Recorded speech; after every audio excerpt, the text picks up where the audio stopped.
By Calvo's Insurance, serving Guam for 80 years. Matson and the Adahi Tanu program. Gold sponsors of the Guam Micronesia Island Fair. Cars Plus remind you to put your phone down while driving. Distractions won't get you there. Heads up, Guam. IP&E, fueling excellence. McDonald's of Guam, I'm loving it. And steaks, ribs, seafood, and our famous fresh garden bar. Ruby Tuesday. Good times you can taste.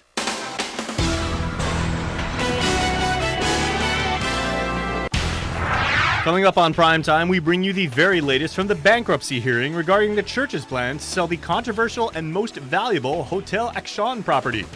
Plus, one man has been accused of attempting to bring in a little over 2 pounds of meth to the island. And one island mother is reaching out for help for her and her 4 children. Hafne and good evening. I'm Julius Santos. The latest bankruptcy hearing on the church's plans to sell the controversial and most valuable Hotel Action property has been postponed again. This as both sides agreed to give it one more shot to try and get more money off the sale. Sabrina Salas-Matanani reports. Time out to go after more money. Let the highest bidder win. It's the classic approach. During Friday morning's bankruptcy hearing in the district court, an agreement was reached between the Archdiocese and the Committee of Unsecured Creditors on the proposed sale of the church's Hotel Action property. Archdiocese attorney Fred Alcacer. We're going to continue the sale hearing to August 9th, and we're going to continue to heavily market the property both on the island and internationally. On the table, a bid for $5.3 million from TF Investments LLC, which intends to convert the property into a 50-unit residential development, and a new bid that just came in for $5.6 million from Dr. Saeed Safa. During this morning's hearing, attorney Edwin Caldy, who represents the committee, which essentially are the largest institutions the Archdiocese owes money to, argued that the marketing effort to sell the Hotel Action property was not strategic and methodic. He requested an extension for 120 days so that a robust marketing effort could be initiated internationally. But attorney Alcacer argued a delay could put at risk the current cash offers on the table. I respectfully disagree. I think we have a superb real estate team that has done that, but I respect the committee's opinion, and so as long as we can keep at least one of our bidders on board, let's try to get some more interest if we can. Attorney Caldy said they cannot afford to swing and miss with the property, and there seems to be a rush, adding it's important for the committee to see whether more money can be obtained, ultimately for the survivors of clergy sex abuse. After a nearly half-hour recess, both sides came to an agreement to continue the hearing until August 9th and to allow potential buyers to submit a bid up until the 8th. If we get a higher bid than 5.6, then I think that there'll probably be an auction before Judge Tadinko Gatewood. The Hotel Action property isn't the only property the Archdiocese plans to put up for sale. Although attorney Alcacer did not disclose that information just yet, he did say he will be working with the committee to advance those sales. Reporting for Guam's News Network, I'm Sabrina Salas-Matanani. Close to 1,000 gross grams of drugs testing presumptive positive for meth stopped from hitting Guam streets. We first told you about the indictment of Dexter Wilton Long on Primetime last night. The case was just unsealed today in federal court, revealing more information about this major drug bust. Long was first caught with 530 grams of meth when arriving on a flight from Hawaii on May 9th. In another incident, he was busted on May 16th for a package addressed to him containing another 377 gross grams of suspected meth. Long has been indicted on 2 counts of attempted possession with intent to distribute. He is scheduled to be arraigned on June 10th in the district court. Maria and Veronica Ontalan have been indicted on federal drug charges. The indictment stems from an April 2018 incident involving 50 or more grams of meth and 2 incidents in March also involving more than 50 grams of meth. The Ontalans were charged for conspiracy, attempted possession, and distribution. The feds are also going after proceeds derived from the drugs, including a 2019 Harley-Davidson and almost $5,000 worth of cash. Maria and Veronica were scheduled to be arraigned this afternoon. A man who was on pretrial release for 2 separate drug cases is back behind bars, accused of assaulting a woman with a machete outside a Deditos store. The incident occurred on May 22nd, but police finally found him this week. According to court documents, 40-year-old Jerry Annis was fighting with a woman at around 3:30 in the morning outside John B. Mart. He walked to his car and grabbed a machete and allegedly hit the woman with its flat side on the top of her head, legs, and back. He fled the scene but was located days later outside the same store. When police searched his car, they found a glass pipe and suspected crystal meth. He was charged with aggravated assault, a special allegation of possession of a deadly weapon in the commission of a felony, family violence, and possession of a Schedule II controlled substance. A 52-year-old man from Saipan was arrested after an incident that occurred early this morning at a check-in counter at United Airlines. Airport spokesperson Rolenda Fasamalie says airport police received a report at 4:06 this morning of a man who was out of control. Henry Adzuzu Manalo was taken into custody by police and arrested for disorderly conduct and transported to the Hagåtña detention facility. Well, President Donald Trump has expressed his intent to nominate Fernando Leon Guerrero Sablan to serve as U.S. Marshal for Guam and the CNMI. When the nomination is sent and approved, Sablan will replace U.S. Marshal Frank Leon Guerrero. Sablan is a former customs officer who retired in 2017, and he was also a major in the Guam Police Department, having served in GPD for 22 years. Sablan is also a graduate of the University of Guam. Well, Guam's homeless. They consist of more than adults in dire situation. They include also families with small children. KUAM spoke with a mother of 4 children who is in need of help, not only for a permanent roof over her head, but services for her blind son. Here's more. Rina Pangilinan has 4 children, Josiah, Juanita, Journey, and Jayshawn. Jayshawn is 5 years old and he was born blind. He hasn't learned to speak or walk yet. However, he is attending Maria Ujoy Elementary School. Rina has not worked since 2012 and has been seeking government assistance for her family. Because we're trying to find help and because we're living under her, I tried everything to get us a house and stuff, but they still can't help me. And then, because you know how my son's blind and stuff, I said, oh, so you guys can't help the kids because they're blind and stuff? Or what help can they give him? They still can't help because they said his age. According to Yvonne Demapan, Rina's mother, Rina was in a shelter at one point, but the requirement to get a job was too much of a strain on Rina, considering she has 4 children, and she had to leave. She just gets discouraged and stuff like that. And it's hard, I mean, for also Jayshawn, you know, like, she's pregnant. You know, she can't just keep carrying him around and stuff like that. I mean, it's really hard. You know, and all she's asking is, you know, like, help to get a stable housing to raise her children, you know. It's like nobody there hears her, you know. And I told her, I said, well, just try to call KUAM and see what you can do. Maybe there's others that you can help out there, you know? Demapan says she can only do so much to help her daughter. They're all living on Yvonne's father's CLTC property, which isn't much, but it's a place they can call their own. Rina says she applied for housing with GURA. Executive Director Ray Tapashnia says that his department is able to provide vouchers, particularly for persons with children, but there are requirements that must be met before availing of the federally funded program. There's what we call FUP, Family Unification Program vouchers, that if they qualify, we could actually issue that to them. Those vouchers requires a referral from the Department of Public Health and Social Services. In specifically the Child Protective Services. As for what Rina can do for Jayshawn when he's not in school to help him learn life skills, Maria Espinoza, mother of a child born blind, has some tips for early development of basic skills. The first thing she says is addressing self-awareness. What you can do is take those little Christmas bells and tie it with a yarn, piece of yarn, something safe, and tie it to the right hand. And you're going to see the child is going to be very terrified, crying. So, you know, just leave it on for about half an hour at a time, or even a minute the first couple of times. And then once he understands that he's got a hand, you could switch that bell to the left hand and move on to the feet. Next, Maria says a parent has to consciously introduce language and activities so that their child can pass through and master the many milestones of a normal child's development, starting with simple things associated with an infant like, here's your blanket, or here's your bottle.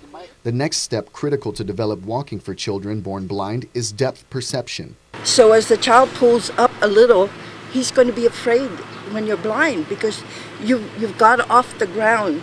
So you actually have to go behind your child and pull the arm down. Just make sure that he's pretty close so he can actually pull his arm down and touch the floor. So he knows that, oh, there's something safe, the floor is there and I'm here. And you know, depending on the individual child, my son Matthew was terrified, but you have to do it. Espinoza says teaching her blind son Matthew these skills helped him become more independent. Meanwhile, Rena isn't alone. According to the preliminary data from the 2019 point-in-time homeless count, there are almost 1,000 homeless people on Guam. Just recently, the Lieutenant Governor and Toposnia were in Hawaii meeting with government officials, hoping to learn from government officials and their nonprofit partners about how they're handling the homeless situation there. Make sure to tune into Cruising with KUAM on Monday at 6:30 p.m. featuring the Lieutenant Governor Josh Tenorio as he discusses the island's homeless problem. Before we head into the break, we've got an update on tax refunds. More than 1,000 tax refund checks were expected to be mailed out this week. The checks totaled about $3.8 million and include refunds garnished to repay government debts. The refunds account for error-free returns filed on or before January 31st. Stick around, more news here on Primetime. You're watching KUAM. There are more ways to experience Guam via KUAM News, giving you what you want, when you want, and how you want it. From smart devices, Alexa, what's in the news? Here's your flash briefing. Over the web, on mobile, on streaming platforms, with immersive, interactive formats, and via social media where it's more than just content, it's conversation. More ways to keep you informed and entertained whenever you want it, wherever you are, on whatever device you're using. We value relationships because when we commit, I love you guys until you're 80, until you're 90, until you're 100, forever. We are in it for the long run, so you can enjoy the moments that matter. Because when we commit to relationships, we never stop caring. Calvo's Select Care, health care that is always there for you. Legends aren't born, they are made. And during our Jeep Celebration event at Cars Plus and Mighty, you'll receive up to $6,000 in accessories with the purchase of a new Jeep Wrangler, Motor Trend SUV of the Year. Customize your new Jeep to the way you want it. Or how about a new Jeep Grand Cherokee? Save up to $5,000. Or save up to $7,500 on a new Jeep Compass Sport. It's our Jeep Celebration event going on now at Cars Plus and Mighty. Cars Plus, driven by you.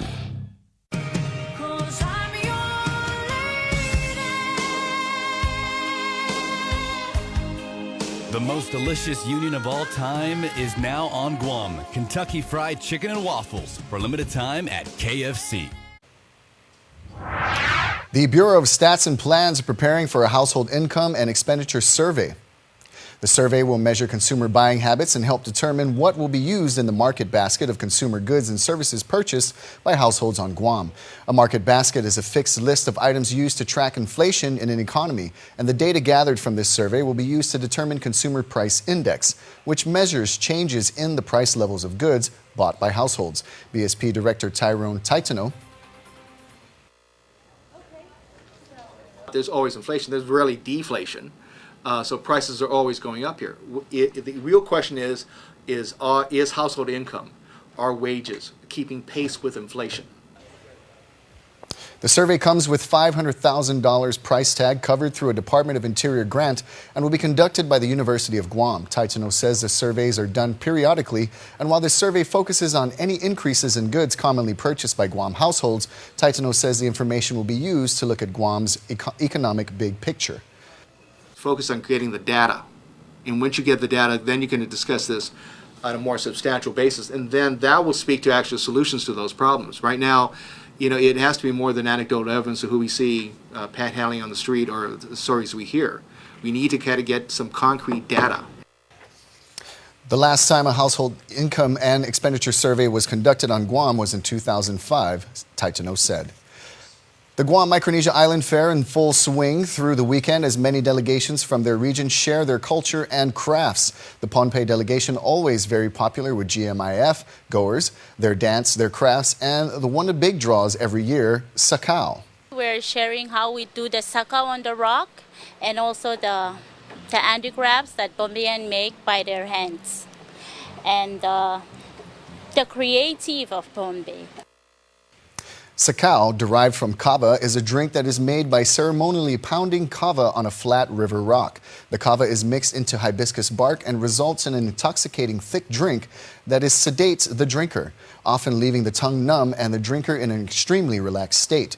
While Sacao pounding is a big draw for the Pohnpei delegation, sharing and seeing other Micronesian cultural practices also influences our island neighbors. We get some ideas from the other vendors, what to do to improve our stuffs in Pohnpei.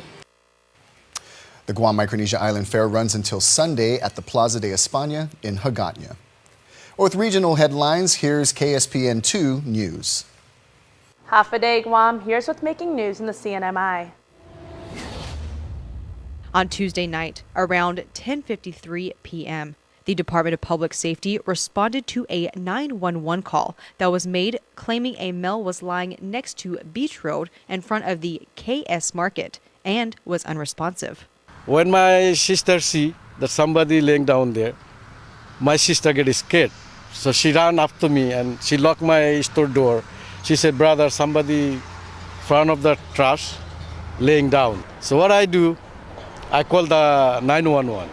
The Department of Public Safety says it was a Filipino male in his 50s named Edwin Pabalinas. Store officials tell me police found the body lying on the side of the road next to this dumpster.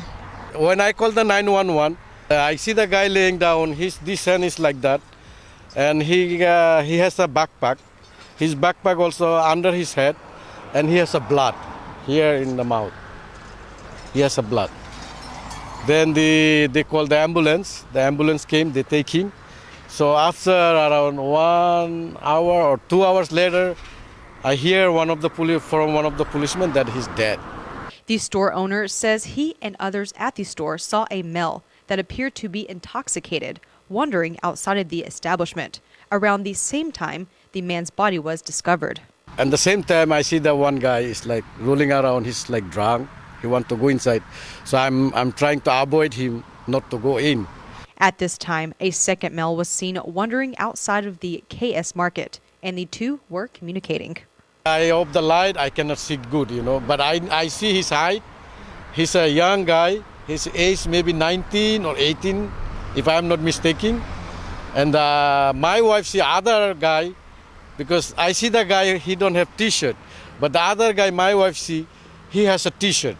The store owner says the intoxicated individual he saw wandering around his store spoke clear English. That way he speak English. Yeah. It's like fluid English. He even called the name, one of the person name is Brian. But so he was speaking to the other individual, calling him Brian? Mm-hmm. The store owner says he recognized the deceased male, Edwin Pabalinas, as he passed by his store, KS Market, regularly when going to work. He walked by very slow because he always passing by my store, going home, coming out. And he's a peaceful guy. He don't have any problem with anybody. I don't see his quarreling. He's a very quiet guy. But I don't know what happened to him. The Department of Public Safety says the death is being treated as a homicide. The two male individuals at the scene are described as... The first male was described to be approximately 5'6" in height. They're both male. With about medium build, brown complexion, seen to be using a t-shirt, short pants, and slippers, but with no known colors. Due to the little bit of the lighting of that area, it kind of alters, I guess, the judgment of colors. The second individual was described to be similar in height, with a little bit lighter complexion, and skinny in build, and could be Asian. DPS is asking for the public's help in locating the two individuals for information. We are looking for the two individuals. They are not wanted suspects. They are not suspects. We just want to hear their side of the story and then gather more details that may be helpful or beneficial for this case. DPS is asking if you know an individual or family member that fits the descriptions given to contact the Criminal Bureau of Investigation at 664-9042. Or if you wish to remain anonymous, contact the CNMI Crime Stoppers at 234-7272 or dial 911. Reporting for KSPN, I'm Ashley McDowell. Watch these top stories and more at SaiPNTV.com. For KSPN2, I'm Adriana Cotero. And just a reminder that tomorrow, June 1st, is Island-wide Beautification Day. The task force, along with various government of Guam departments, agencies, organizations, and volunteers, will be cleaning several of the island's major roadways. The cleanup begins at 6 a.m. Trash bags and gloves will be provided by GovGuam agencies. Volunteers are encouraged to bring water in reusable containers, wear sunscreen, and dress in comfortable clothing and shoes. According to Lieutenant Governor Joshua Tenorio, it's all a part of preparations for the upcoming 75th Liberation Day. According to concerned residents Anthony Tornito, quote, "If we can't tackle illegal dumping, we can tackle illegal dumping sites," end quote. He, like many island residents, are working to address this growing problem. On Sunday, June 2nd, beginning at 6:30 a.m., Tornito and some of his friends will be hosting Kanai Comunidad in the Areca Palm Street area in Lati Heights. He says he stumbled upon the trashed strip of road while working. Completely littered. It was very disgusting, and I really wanted just to stay and pick everything up, but I think the job is just bigger than myself and my 2 hands and 2 feet. Alongside just the everyday trash, there were also big articles as well. Tornito reached out to Manila Mayor Alan Ongacta, who acknowledged it is a problem area he and his staff have had difficulty in monitoring, and was happy to know community members were stepping up to help. There's only so much our government can do. There's only so much, the few pockets of community members can do. But if we come together as a community, even if it's not our village, actually I'm from Dadado, so, but even if it's not our village, we should at least take part because we're an island as a whole. Kanai Comunidad will be held on Sunday, June 2nd, beginning at 6:30 a.m. For more information, you can email tornito.anthonyj@outlook.com. Well, Double D is next with sports. Keep it here.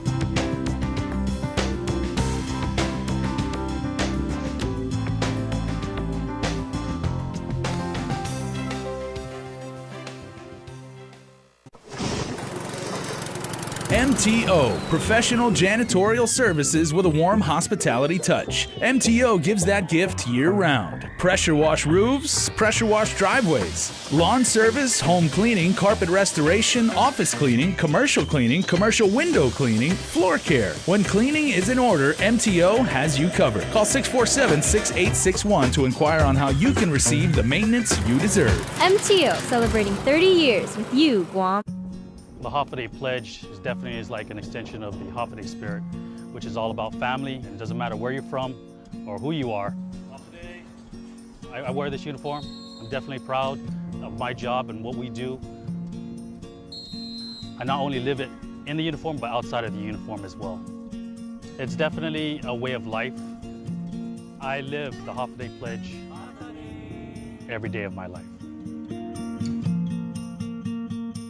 KUAM Sports is presented by Triple J.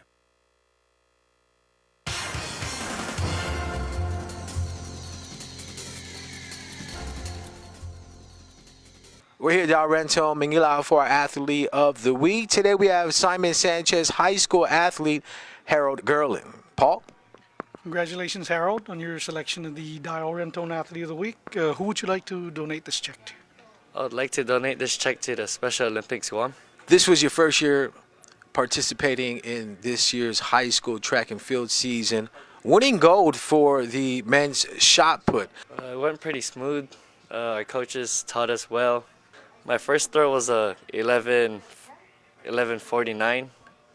It didn't go as planned, and then my second throw was 11:19. Got weaker.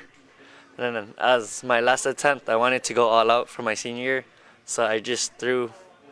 I threw without trying, and so my third throw, I got 12:05. Hitting a 12:05 was pretty good. Finally got gold medal before graduating, and it felt good to win first place. You also participated in this year's GSPN Boys High School All-Star Game, and it was your first All-Island selection this year. The All-Star Game was fun. Got to compete against my teammate in the other team. Being on the court with some of the best players was pretty good. Got to see different talents playing football your senior year. This was the second time you played football for the Sharks. Playing football alongside with my brothers was good. The coaches were good. They taught us good technique and form. Coach Ron, he taught us good techniques and form and how to hit. And then we would wake up 5 o'clock in the morning just to work out at 6 before school. We motivated each other to push heavier, to compete one another. So wrapping up your senior year, what's next for you as far as sports? Going college, UOG, and playing college ball. I'm crossing my fingers that I could get some scholarship. Congratulations. Stay tuned to our next Direct Zone Athlete of the Week. KUAM Sports Athlete of the Week is brought to you by Bud Light Guam Women's Tackle Football League game scheduled for tomorrow, June 1st at the UOG Field. First game of the day at 11 in the morning, the SB Saints and the Stunners will be suiting up. In the later game at 2 in the afternoon, the 7-time defending champions Team Legacy hit the field to take on the Sindalu Raiders squad. Legacy is 4-0 this season. The last meeting between both teams ended with Legacy shutting out the Sindalu Raiders 18-0. Congrats to UOG men's basketball player Logan Hopkins for his selection as the most valuable player for the Tritons basketball team. He was also voted as the best offensive player. Hopkins was also chosen as the student athlete of the year. He averaged 34 points a game for UOG.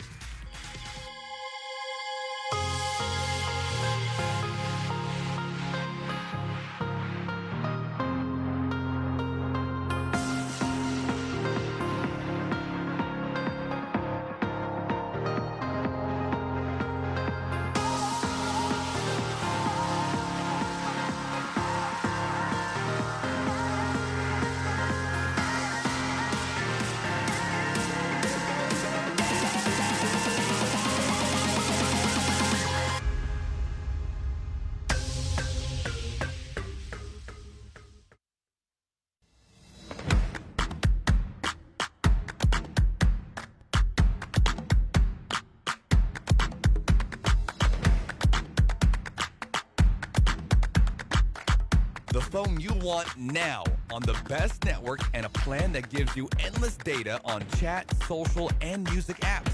Tell your Docomo Pacific rep you want now with access. Docomo Pacific, better together. Some conditions apply.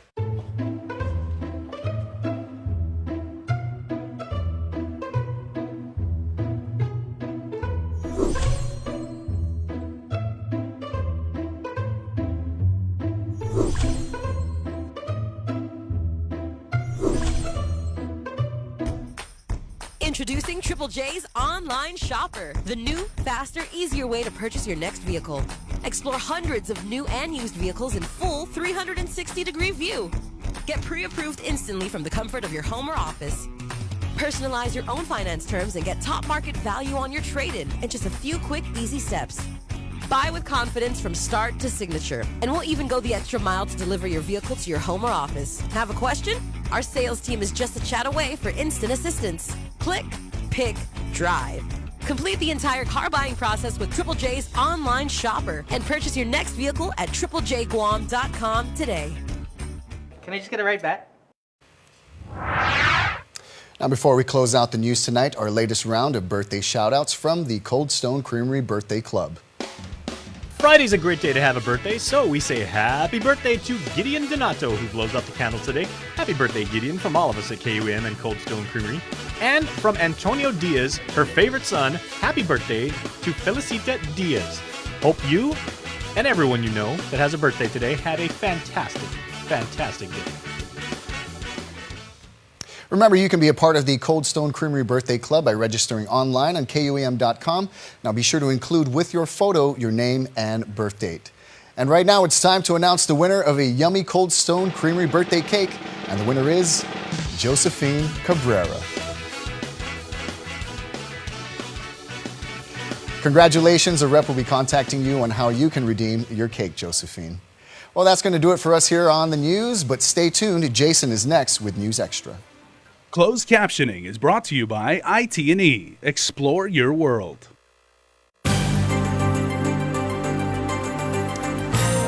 Hafa Adai, everybody. If you're watching us on Facebook Live or KUAM TV8, I'm Jason Salas, and we sincerely thank you for tuning in tonight. We will have our Brews and Bites segment later on in the show, along with the very popular Tourism Works segment. But first, the 41st Charlie Corn Scholarship Golf Tournament is coming up on Saturday. That is June the 1st, and here to talk about it is Pete Diaz. He is the president of the organization. Hafa Adai, Pete. Hafa Adai. And then Ilana Almquist is also with the organization. Hafa Adai to you. And last but certainly not least, Loretta Cruz is here as well. Thank you all for joining me today. Thank you. Okay, Thanks for having us. so Pete, I want to start with you because a lot of people identify with the corn name on Guam. They're familiar with the corn building. Yeah. But it bears a very proud name, and obviously the scholarship is in his honor. But tell people exactly who Charlie was. Well, Charlie was a very, he was a local businessman. He was very involved with the local community, and especially with our organization, the Society of American Military Engineers. So he was one of the businessmen that really contributed to the seed money for our scholarship program, which continues today. And that's what we're here to talk about a little bit. Okay, so Ilana, where exactly does the scholarship money go towards, and like exactly who's affected by it? Sure. So it's open for any folks on or off island. The last scholarship round that we did was just recently. We granted 14 student scholarships from last year's tournament. So any students. Very cool. Yeah. So it may be college students seeking Absolutely, to get a yes, university college. degree, or even like high school students trying to go to like a nice private school. Absolutely. Very nice. And I know because of stories on Charlie before and everything, one of the hallmarks of his character and everything was his generosity and philanthropy. Yes. Okay. Okay, so of course we are having a golf tournament. Loretta, everybody's eyes just perked up right now. In the golf tournament, I'm in. Yeah. So can you tell us where it will be and what time people should show up? It would be at the Starts Golf Resort. Good course. Yes, and showtime is at 12:30. We begin registration for those who have not registered yet at 10 a.m. That morning. It's going to be a great event. We have four hole-in-one prizes, 2 cars from Triple J, 1 from Guam Auto Spot, and 1 from who's the other one? Guam Auto Spot, Triple J, AK. AK. Yes, and then we will also be selling raffle tickets for our grand prize for the raffle is a round trip ticket for 2 from Philippine Airlines. Wow. Yes. There are some nice prizes Yes, with this. yes. 4 holes in one too. Yes, yes. I actually have yet to see one of those actually take Same place. here. Personally, Yes, yes. I've worked a lot of golf tournaments. I have yet to see anyone nail a hole in one and take home a car. But Right. hopefully one of these days, hopefully at your event. Yeah. Yes. We still have spots available if you'd like to join. Well, definitely if I play, there's certainly not going to be any holes in one. Yeah. And there's going to be drinks and beverages throughout the day. We'll provide lunch and snacks for all the golfers, and then we end it with a banquet. The awards banquet. Okay, well, let's not get into the mechanics, but what format is it? Because all the golf communities, everybody wanting to hit the links is like, okay, what format are we looking at? It's a 2-man scramble, modified Priori. Very handicap. nice. Yeah. Okay, and if you are playing golf, you know exactly what's going on with that, so best to you. Okay, putting a golf tournament together is no easy task. It's a lot of moving parts, it's a lot of calls that have to be made, it's a lot of synchronization. How many of these have you guys worked on each individually to this point? This will be my second year co-chairing. So last year I chaired it, and along with Loretta as my co-chair, this year I stepped aside and taken on co-chair. JP Dirking actually is our chair, and he couldn't be with us today, but he's been doing a phenomenal job, and every year it's been just improving and getting better and better. So it's been great. Those are not easy, as I Not said. at all. Yeah. What do you find the most challenging in putting together like a golf tournament? Getting committed volunteers. Yes. Are you in need of any more? If anybody, like if there are student Yeah. groups, maybe church groups, military, Yes, absolutely, families? and not just for the golf tournament, but also we put on multiple events all throughout the year. We have a STEM camp coming up for 5th and 8th graders coming up on June 15th. Always looking for more and more volunteers for that, and we have an industry day forum coming up in August, and so always open for more volunteers. Okay, you had me at STEM, so we're going to have you back on the show to talk about that. Yes. Okay, so Perfect. Okay, so we're going to talk about the golf tournament tonight, but Okay. but STEM we'll definitely talk about that again. Okay, so what else should people know, Pete, about what the golf tournament is, like how they can qualify for the scholarship? Because are there any parameters that you have to work with? Oh, for sure. So primarily our scholarship is geared towards students who are pursuing a degree in architecture or engineering. We're a professional society, so the Society of American Military Engineers, and so that's what we want to do. We want to promote our profession. And again, one of the main goals that we have as a society is developing our future leaders and developing within our profession. And so that's why we put a lot of events towards STEM-related activities. So our STEM camp that we'll talk about another time. You know, our scholarship program, it's really to develop students and to develop engineers locally here in Guam especially. So you know, our society is very interested in supporting the University of Guam. So with the School of Engineering coming up, you know, Absolutely. we're definitely supporting that program. We need to have more local bridge builders. We need people that are going to Yeah. build, you know, off ramps and on ramps, and you know, advanced highway systems on Guam. And exactly. Okay. So, is there anything else before we go that anybody should know about how to reach you guys, perhaps on social media or where people can find more information? So we do have a Facebook account. It is SAME Guam Post. We also have a Twitter account, and then also just our local, what is our email address? We also have a website. Oh, website. Right. So Nice. if you SAME.org/Guam, they'll get you right to our website. You guys are all over the internet, and you guys are doing amazing work, and Charlie would be very proud. Thank you. So thanks for sharing some time with me. And we're going to have you guys back for the STEM thing. Yes. Perfect. I want to hear all about that. Okay. That's coming up in a few nights episodes, but please stay tuned because we will be back with this show when we return. Guam is truly a majestic place with its sheer natural beauty, wealth of beaches, and culturally rich landscape. Unfortunately, Guam has a real problem with unwanted invasive species. Help us in preventing their introduction and spread. The coconut rhinoceros beetle, the little fire ant, the African snail, Siam weed. These are just a few of the numerous invasives on Guam. Follow proper custom procedures when bringing plants and animals into Guam. Help protect Guam. Tell your family and friends about invasive species. To report invasive species, call 475-PEST.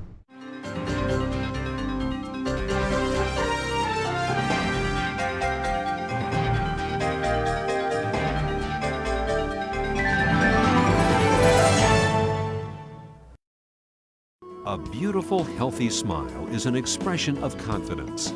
The more confident you are about your smile, the more likely you are to fully express your feelings without having to worry about the way your teeth look.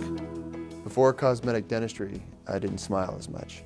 I didn't have the confidence, and it shows. And since I've had cosmetic dentistry done, I feel 10 times more confident. I make my initial introduction with a nice big smile and a handshake, and I just feel like it really is a relationship builder, a nice warm smile, and it makes the clients and customers feel more comfortable with you, feeling confident, and they feel that you're not just there for business, that you're also there kind of as a friend as well. So I mean, it's amazing how powerful a smile can be. A good smile. Since your smile makes a significant impression on those around you, it is important that it makes the impression you want it to make.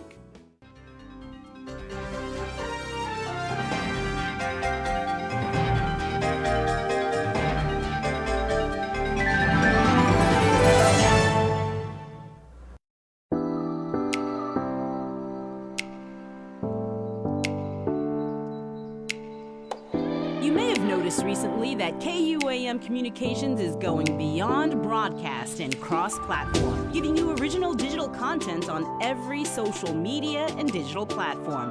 From original news mini-docs to supplementary features, sponsored content, and original shows and live streaming. We're changing the media game and providing something for